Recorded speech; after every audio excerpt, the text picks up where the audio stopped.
y'all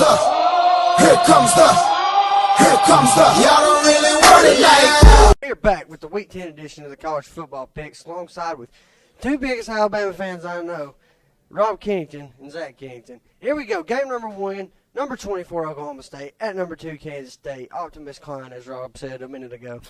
What do you think, man? I don't think anyone can stop him, especially on Oklahoma State. They kind of struggled on defense, and I don't think anyone's going to stop Optimus Klein, so I say Kansas State. Zach, what you got? I have to agree. Their offense is too powerful for Oklahoma State. They're going to win pretty big, probably. Yeah, I think Kansas State wins relatively easily. Big 12 is very weak, and there's nobody ever thought Kansas State would be winning and be number 2 ranked right now. But I'm going to take Kansas State this week. Game number 2, number 23 Texas at number 18 Texas Tech, in a state rivalry game. You know it's going to be intense because they all played with each other inside the same state in high school at one time. Rob, what do you think? Well, I used to live in Lubbock, so I got to obviously pick Texas Tech here, but not just because of that. Seth Doege, the passing attack, because that Texas Tech defense has been exposed at times. Came into the season, everyone thought they were going to be the top defense, but they've really been exposed. So I'm going to take Texas Tech by about 10 points. Zach? I have to agree. Texas Tech's offense too powerful for Texas' lousy defense. Yeah, Texas got run up and down the field by Oklahoma, so I don't expect it to be any different with Texas Tech. Texas Tech is one of the nation's best at spreading the ball out. They will hit you from every angle that you can possibly have on offense, and I think Texas Tech wins this game, especially being at home. Game number 3, number 16 Texas A&M is a surprising SEC team that just moved there from the Big 12 against number 15 Mississippi State. Rob?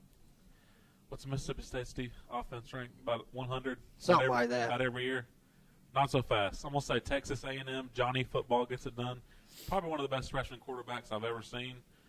Breaking all kind of records, counted for like 30 touchdowns already, so A&M gets it done. Yeah, Tannehill, they ain't missing him too much right now.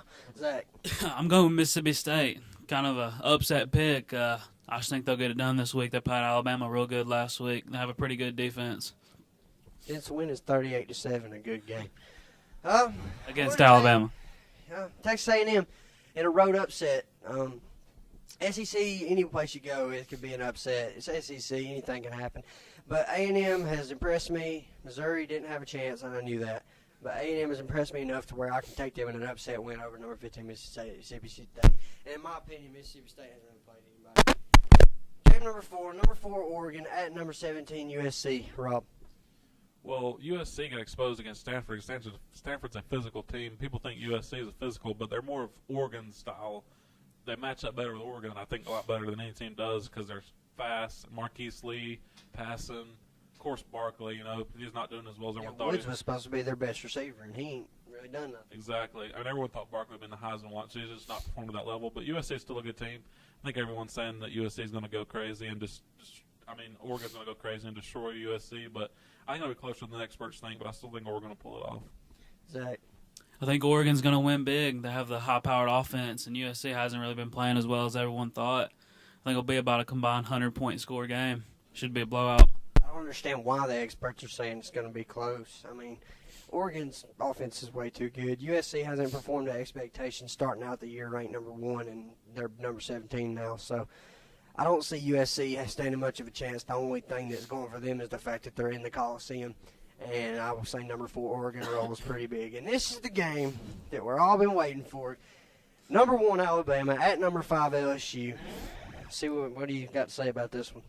Well, Nick Saban talks a lot about the process, and every Bama fan, LSU fans, have been waiting since last year BCS National Championship. But there's nothing like this game. I've been to it a couple times, and it's almost like one of the biggest rivalries, and they're not even started out as being really divisional rivals. But there's been a lot of back and forth this week. I know LSU fans were messing with the Saban statue, and something you don't do in Alabama. I think they're really going to take it out on LSU. Earlier I was going to say the game was going to be close, but after all the stuff been going on, I'm going to say Alabama big, and I'm going to have to give out a big roll tide. Zach? I agree. There's no way LSU can beat Alabama this week. There's just no way. Even though it's in Death Valley, 22-game winning streak at home in Death Valley is going in down this week. A.J. McCarron, Heisman winner. Here comes the, y'all don't really want it like